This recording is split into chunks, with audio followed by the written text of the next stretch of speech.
Perkenalkan, nama saya Eka Puspita, NIM 203020202031. Program Studi Pendidikan Bahasa dan Sastra Indonesia. Di sini saya akan mempresentasikan ilmu sastra bab 6, yaitu prosedur penelitian sastra.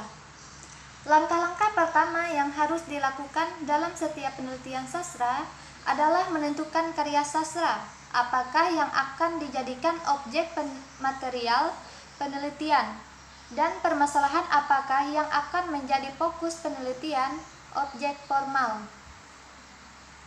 Penentuan objek penelitian berkaitan dengan karakteristik genre sastra, sedangkan fokus penelitian berkaitan dengan ciri-ciri yang menonjol atau dominan dalam karya sastra tersebut.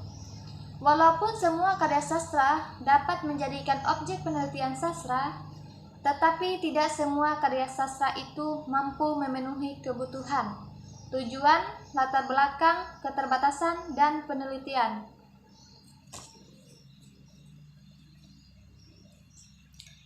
Penelitian sastra hendaklah mampu mengungkapkan ciri-ciri yang menonjol dalam setiap karya sastra yang diteliti. Jika di dalam karya sastra, dalam penelitian lapangan dilakukan survei terlebih dahulu sebelum menetapkan fokus penelitiannya, maka di dalam penelitian sastra perlu dilakukan proses pembacaan terlebih dahulu. Sebelum merencanakan suatu penelitian, kegiatan awal tersebut juga perlu didukung oleh wacana-wacana yang berkembang seputar karya sastra yang akan ditetapkan sebagai objeknya. Meskipun hal ini tidak mutlak dilakukan, tetapi kehadirannya memiliki peranan yang penting. Tujuan proses pembacaan awal tersebut adalah memahami ciri yang menonjol dan dominan dalam karya sastra tersebut. Sekaligus hal ini menjadi fokus yang hendak diteliti, fokus penelitian yang akan memenuhi landasan dan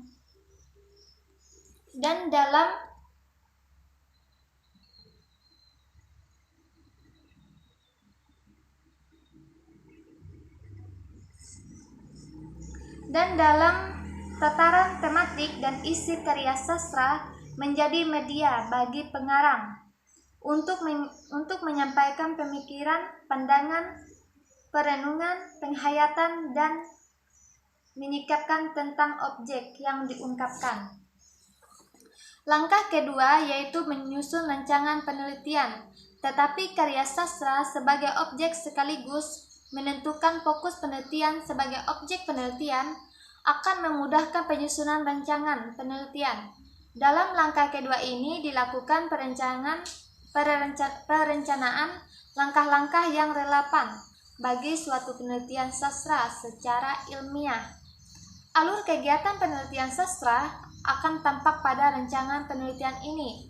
Sebelum penelitian dilakukan, perlu dibangun suatu rancangan sebaik-baiknya agar penelitian memiliki pedoman. Bagi prosedur penelitian itu harus dilakukan lebih dari itu. Agar proses penelitian dapat dipertanggungjawabkan secara ilmiah, lain untuk menyebutkan uraian di atas menyimpulkan tentang pentingnya komponen-komponen yang harus dan setiap penelitian sastra, yaitu salah satunya pendekatan sebagai cadangan pandangan terhadap karya sastra yang akan dipahami dan dianalisis, keyakinan, kepercayaan, dan pandangan-pandangan dasar tentang hakikat karya sastra menandai pendekatan apa yang dipakai. Kedua, teori. Sebagai landasan pemikiran dalam memahami karya sastra, teori mengandung konsep-konsep yang diproposi yang telah teruji tentang aspek-aspek karya sastra sebagai objek penelitian. Ketiga, metode. Sebagai cara bagaimana karya sastra sebagai objek penelitian dipahami dan dijelaskan. Dalam metode dirumuskan kerangka kerja yang digunakan dalam mendekati objek. Teknik merupakan instrumen atau alat yang memperoleh data primer dalam suatu penelitian. Dalam penelitian sastra, teknik yang sering dipakai dalam teknik simak dan catat.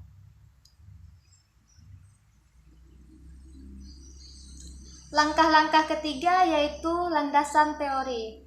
Langkah pertama dan kedua sebagai dikemukakan terlebih dahulu. Diberikan arah dan jelas bagi setiap penelitian sastra dengan pemahaman sebaik-baiknya tentang karya sastra yang ditetapkan sebagai objek penelitian dan penyusunan bangunan rencana penelitian yang relevan dengan objek tersebut. Maka proses penelitian dituntun pada jalur yang benar. Paling tidak proses penelitian yang akan dapat dipertanggungjawabkan secara ilmiah, bahkan diakui oleh para peneliti yang telah berpengalaman ke dalam hal tersebut, akan memberikan kemudahan dalam proses penelitian.